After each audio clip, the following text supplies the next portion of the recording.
The course seems to be very clear that we should have two books going at the same time so they can be bundled. This subject was brought up in a recent Q&A call about 2 weeks ago. The coaches said the current market, we should focus on one book at a time. Question being, did I misunderstand something and stick with one book, or should I be pushing a second one through right now? Thank you for your time. The first thing I would say about this is that myself and Dan might have different opinions on this. So I'll say what my opinion is, and then Dan can say what his opinion is. Because it's not like if you do one, you'll do it right. If you do one, you do it wrong. No, they're both right. So my opinion is that publish as many books as you can without quality suffering and without having a subpar book launch. You should never launch books at the same time anyway, so that would never happen. But as long as the quality of the book is not affected, I prefer having two books at a time. I could easily do that, but I know many people get overwhelmed by that. And for those people, I would suggest one. So if in theory you could you have 4 books created at once without the quality suffering, I would say create 4 books, but that's really hard. Okay, so that's unlikely. But my point is, without quality suffering, do what you can. Dan, what do you think? You might disagree. I know Ollie. I agree and disagree to a certain degree. So I launched 4 books at once on my first go round, and I would strongly recommend it. Don't do that. That said, once you've done it once and you have an audience, it changes everything.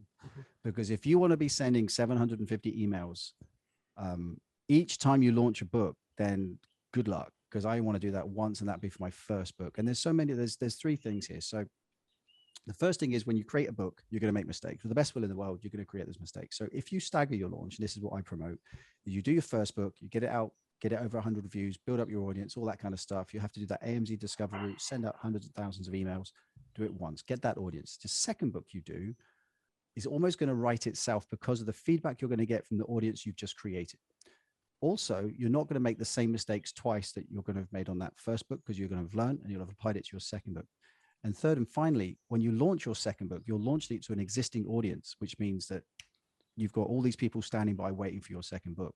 And if you want to, after you've done your first book, do 2 books or 3 books or 4 books at once, it's going to be providing it all in the same niche. That's fine, because you'll have cut your teeth, you'll have learned your lessons, you'll have built that audience, you'll have taken all that information back, and the information they've given you is going to be gold for your second book. So I actually do agree with Rasmus, only in that if you've already launched a book and you have an audience, then do 10. If it works, do it, right? We're in the business of making money.